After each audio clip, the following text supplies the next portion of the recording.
Today is March 18th, 2019. It's the 4-year anniversary of the release of Rebirth. It's a day that I'll know in my heart because it's also my birthday, which is appropriate for what the album represents.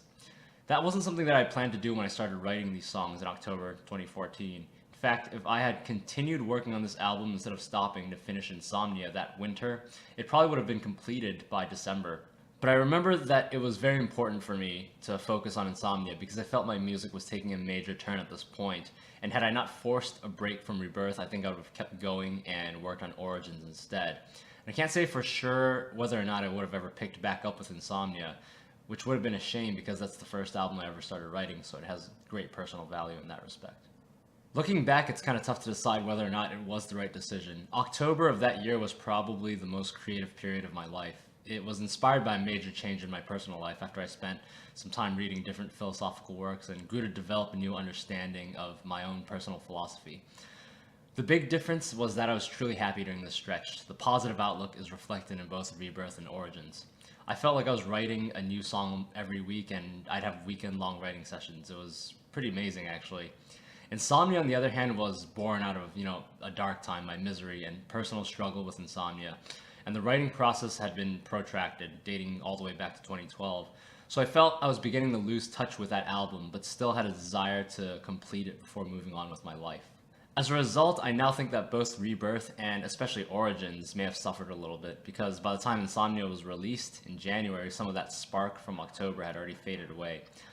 Fortunately for Rebirth, most of that album was already written, which is how I was able to turn it around in such a short time and release it 2 months after Insomnia.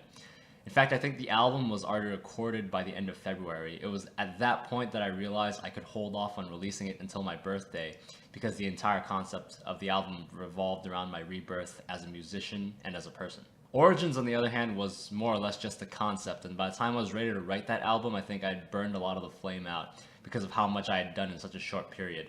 From the demos released in September 4th to Origins in June 6th, that's 9 months, where I released 4 albums, basically.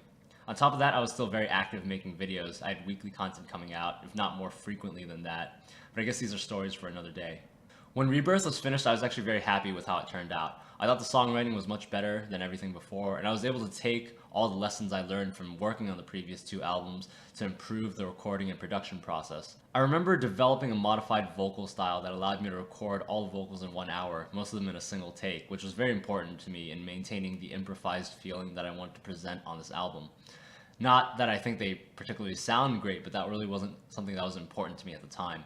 Of course, now that I'm much better at doing vocals, I can perform my ideal style of harsh vocals for as long as I want, so that limitation is no longer there of, just ruining my voice before finishing an album session. So that technique was only used on Rebirth and Origins, which is why my vocals sound very different on those 2 albums. Now that I think about it, I was also recording them in the backseat of my car because of my lack of soundproofing, so that may have contributed to that as well, but those were the days where I just made do with whatever I had. When everything came together, I did feel like Rebirth was far superior to the albums before it. In retrospect, now I personally think that Insomnia is a much more interesting album. The only song on Rebirth that I hold up to my modern standard is Dreamer. I think the lyrics are still on par with what I write now, and the solo section remains pretty influential on how I compose leads today. In addition to improvements to the music, this album came with a brand new logo design. I'm not a graphic designer, but I do have a pretty steady hand, access to graph paper in this handy notebook that I've saved to this date, and I guess some kind of degree of artistic vision. This is the very first logo I designed for Apathy. It actually exists in some capacity on the internet. If you can find my SoundCloud, I actually paid someone to design this, or to digitize this logo for me. It's awful. I was so disgusted by the terrible design that when it was time to actually release the demo, I decided to take matters into my own hands. The result was this logo, which is influenced by branches. I know, it still looks terrible.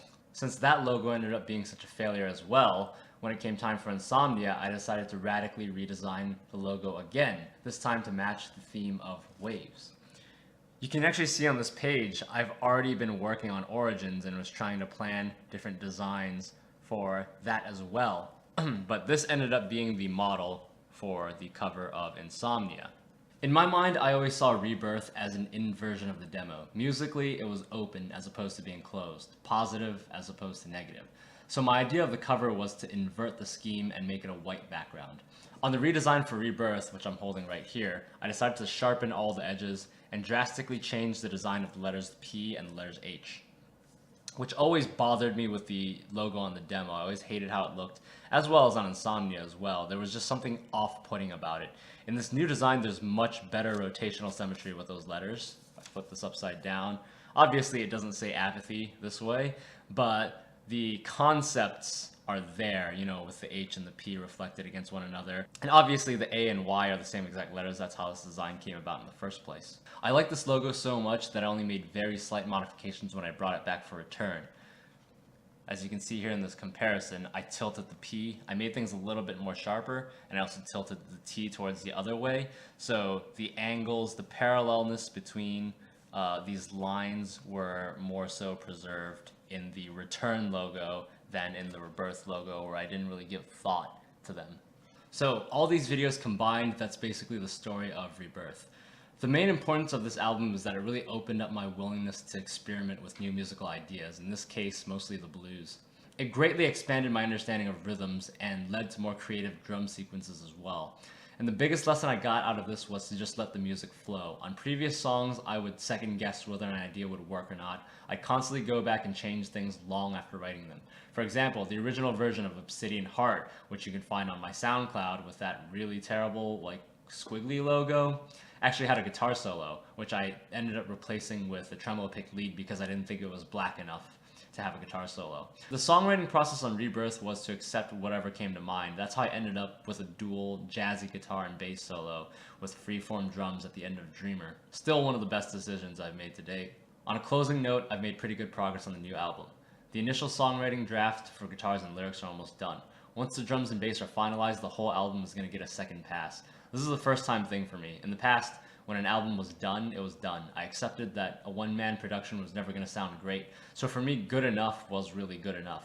In the back of my mind, I feel that I'm going to go back and revisit everything once I reach the point where I'm able to make music that sounds great on my own. And I do believe that there are songs worth fixing on these older albums. With this new album, hopefully that won't be necessary. I've learned enough about songwriting, recording, production, and I have all the equipment that I really need to do this right. So there's really no excuse left for me to cut corners or to release something that's unfinished, unpolished. This means I'm going to have to channel all of my effort into perfecting this release. Naturally, it means I'll have to go silent again since I'm not really motivated to do anything else at this point. And the last thing I ever want to do is create any kind of half-assed content when I could be working on something that I actually believe in. Besides, on this day, I hit 27. Quite a dangerous year for a musician. Fortunately, no one's heard of me yet, so I still have that going in my favor. But for safety's sake, I better get working on the supposedly going to be perfect album, so at least I'll have something to my name before some bizarre tragedy strikes. Thank you.